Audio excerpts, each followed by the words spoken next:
নমস্কার, কেমন আছেন সবাই? রেসিপি বাই শ্রিয়মস মম চ্যানেলে আপনাদের স্বাগত জানাই। আজ আমি আপনাদের সাথে গ্রিলড চিকেন উইথ সতে ভেজিটেবলের রেসিপি শেয়ার করব। এর জন্য আমি প্রথমে নিয়ে নিয়েছি বোনলেস চিকেন। এটিকে আমি এবার কাট লাগিয়ে নেব যাতে মশলাগুলি চিকেনের ভেতর পর্যন্ত ভালো করে পৌঁছে যায়। আদা রসুন থেতো করে নেব, আপনারা চাইলে পেস্ট করেও নিতে পারেন।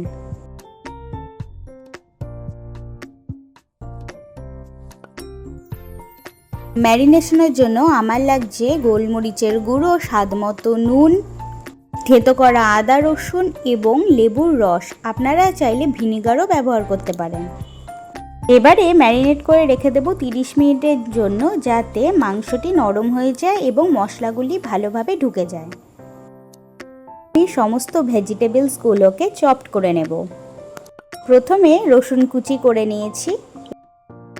এবারে গাজর, বিনস, ব্রকলি এক এক করে কেটে নেব। ব্রকলিগুলোকে ছোট ছোট করে কেটে নিয়েছি।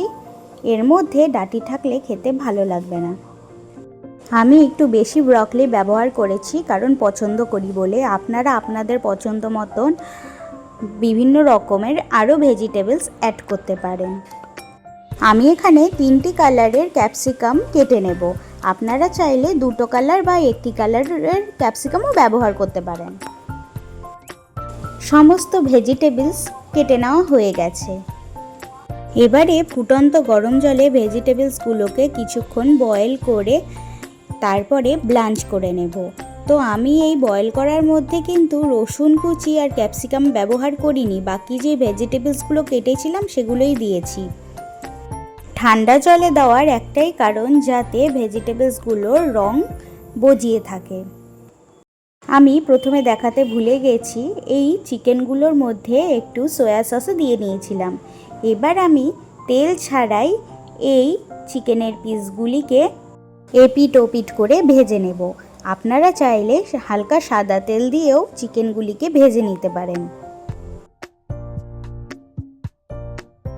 চিকেন আমার রেডি হয়ে গেছে, এবার তুলে নেব।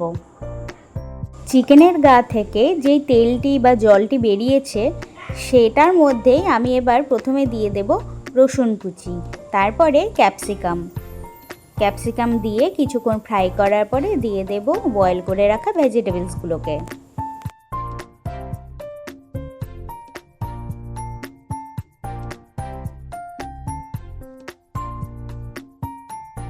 এই পর্যায়ে দিয়ে দিচ্ছি স্বাদ মতো নুন। রান্নাটি আমার রেডি হয়ে গেছে। তো যারা ডায়েট করছেন তারাও একবার এইভাবে oil free grill chicken with সতে ভেজিটেবলস ট্রাই করতে পারেন। এটি মিয়োনিজের সঙ্গে অসম্ভব ভালো লাগে খেতে।